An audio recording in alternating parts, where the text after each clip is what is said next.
امریکہ کی جو صورتحال ہے اس پر تھوڑی سی اگر بات چیت کی جائے تو مزید 1900 افراد جو ہے وہاں پر ہلاک ہوئے ہیں. ہلاکتیں 16,619 ہو چکی ہیں.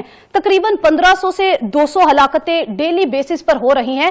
تو آج ہم ڈیفرنٹ اسپیکٹس پر آج اپنے پروگرام میں بات کریں گے کہ آیا ایسا کیوں ہے کہ ایک سپر پاور جو ہے, سپر ہیلتھ سسٹم جو ہے, اس کے باوجود بھی وہ کرونا وائرس کے سامنے بے بس نظر آتا ہے. اس پر بات کرنے کے لیے ہمارے ساتھ اسکائپ پر موجود ہے ڈاکٹر عرفان مرزا صاحب, کارڈیولوجسٹ ہے اور فری آف کاسٹ امریکہ میں یہ کام کر رہے ہیں. ڈاکٹر صاحب, سب سے پہلے آپ کا میں شکریہ ادا کرنا چاہوں گی کہ آپ نے میرے پروگرام کے لیے ٹائم نکالا. ڈاکٹر صاحب, سپر پاور کا سپر ہیلتھ سسٹم, اس کے باوجود کیوں نظر آتا ہے ہمیں امریکہ بے بس اس کرونا وائرس کے سامنے؟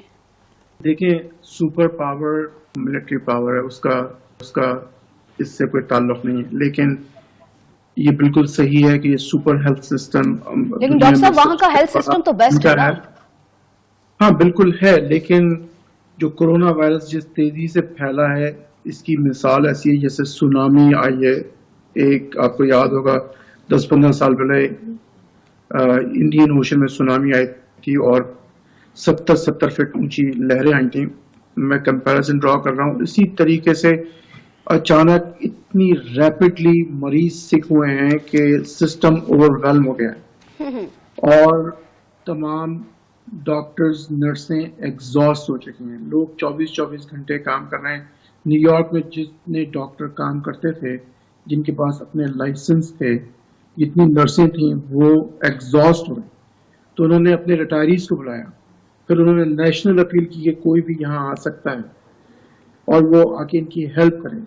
کچھ ڈاکٹر آئے, ظاہر سی بات ہے کہ خطرناک بات ہے, ڈاکٹروں کو لگ گیا, ڈاکٹر مر چکے ہیں, نرسیں مر چکی ہیں, جو ریسپریٹری تھراپسٹ ہیں وہ مر چکے ہیں.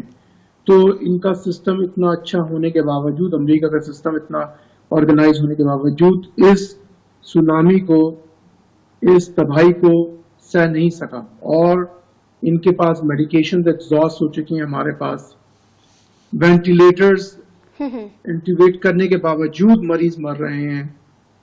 دوائیاں جتنی یوز ہو رہی ہیں ان کا ہمیں کچھ نہیں پتا کہ وہ کام کر رہی ہیں کہ نہیں کر رہی ہیں. ہم دوائیاں دے رہے ہیں, جو دوائیاں آپ دیکھ رہے ہیں, ہائیڈروکسی کلوروکوئین ہے, زیتھرومیکس ہے, وائٹامن سی ہے, زنک ہے.